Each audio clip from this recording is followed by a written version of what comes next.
Thanks, Madam Speaker. I'm here tonight to readdress a question I asked last week here in the House with respect to Afghans and Afghan interpreters, those Afghans that helped Canada during our mission there, and what the current Liberal government is doing to help them out. In particular, I was asking on behalf of Abdul, who was actually here, about what they're doing to help his family, who were approved 8 months ago or so to come to Canada, yet nothing has happened, and now his brother is feared missing and presumed dead.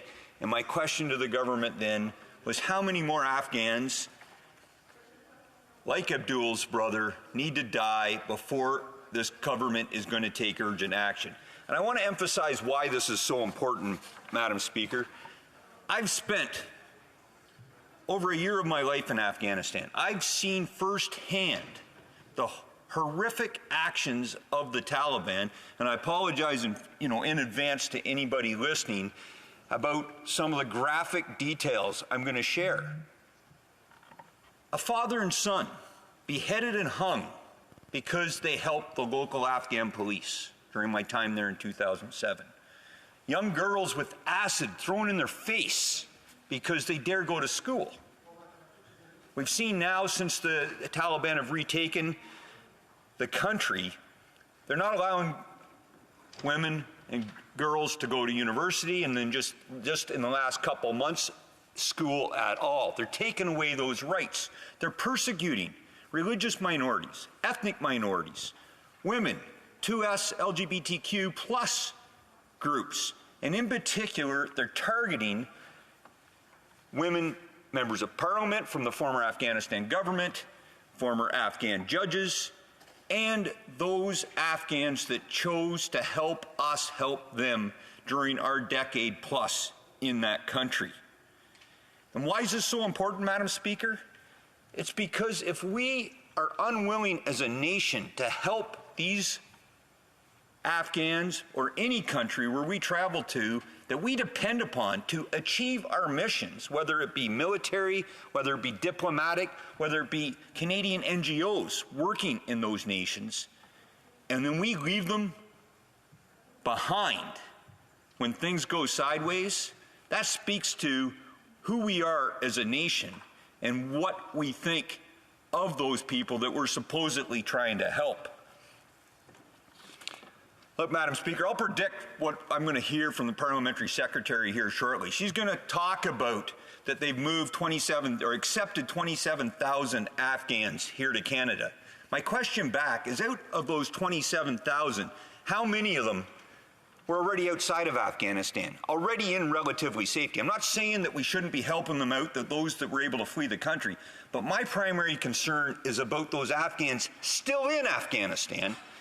We're going to hear about the challenges, logistical, security challenges. I'll continue to call BS on that, Madam Speaker, because I talk on a daily basis, weekly basis, with former colleagues, NGOs that are moving Afghans and Ukrainians out of these respective countries, out of war zones, and they can get it done very, very quickly. So, Madam Speaker, I'll close with two simple questions. How many more Afghans need to die before this government takes action? And secondly, when can this Parliament expect an update from the government on the 37 recommendations and the progress the Liberal government has made that came out of the Special Committee on Afghanistan? Thanks, Madam Speaker. The Honourable Parliamentary Secretary to the Minister of Immigration, Citizenship and Refugees and Citizenship. Thank you very much, Madam Speaker. Thank the honourable member for his passions, also for his service, and certainly from a very engaged and I understand very personal, in regards of his commitment to the vulnerable Afghan. Madam Speaker, we typically don't always align in our ideology, but I think it's important for Canadians everywhere to see that when it comes to the unwavering supports for Afghanistan, we're on the same side. Madam Speaker, Canada's commitment to Afghanistan represents one of the most difficult and the largest resettlement initiative in Canadian history. We are steadfast in our promise to support those who serve alongside Canada during the military operation in Afghanistan, as well as those who were working with our diplomatic missions.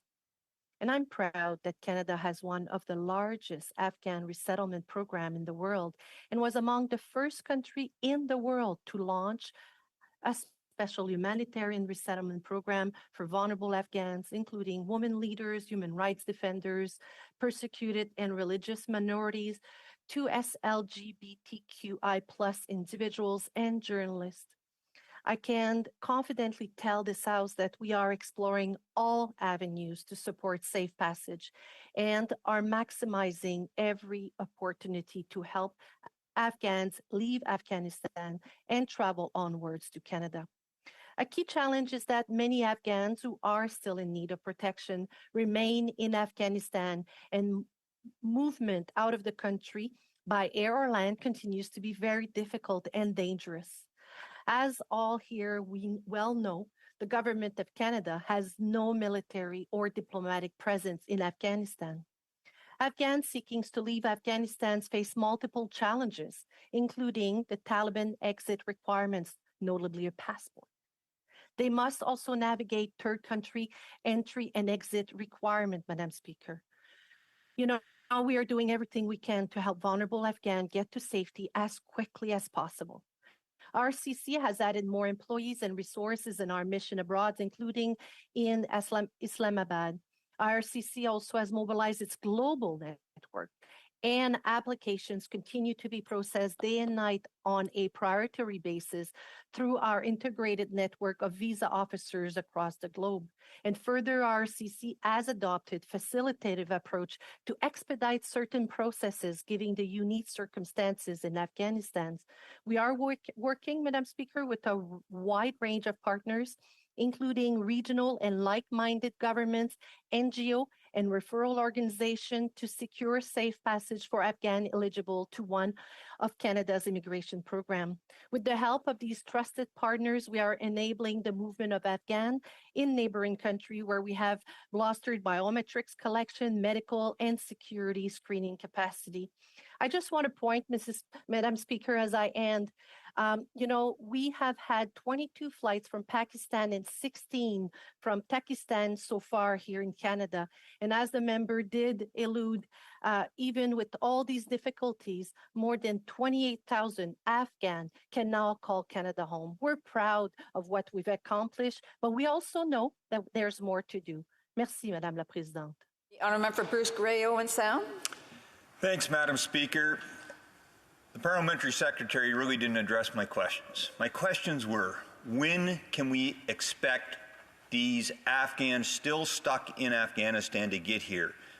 Lots of excuses, lots of sort of reasons why and expressing the challenges. Again, I talked to the people on the ground directly involved with moving these Afghans. It's the bureaucracy. It's the lack of paperwork. We can move people within days if we just get the bureaucracy and the paperwork resolved. Secondly, I'll go back to the other question I asked, Madam Speaker. I'm looking for an update on when this House of Commons can expect a progress report on the 37 recommendations made by the Special Committee on Afghanistan to the government. Thank you, Madam Speaker. The Honourable Parliamentary Secretary. Merci, Madame la Présidente. Thank you, Madam Speaker. I want to say thank you to the honourable member and certainly say thank you for his service to Canada. I represent the community of Orléans where we have a lot of military active and veterans, and it's always, for me, extraordinary to be part. I say this, Madam Speaker, on a few occasions, if it was a matter of will, there would be 40,000 Afghan here in Canada. The current situation in Afghanistan is complex and the challenges are extraordinary. We are navigating a constantly evolving situation with the government, and we have no military or diplomatic presence on the ground. We continue to explore all avenues to support the safe movement of Canada's bound Afghan out of Afghanistan to a third country and to maximize every opportunity to help them travel. I want to be clear, this effort is ongoing, Madam Speaker, and we're using all options at our disposal.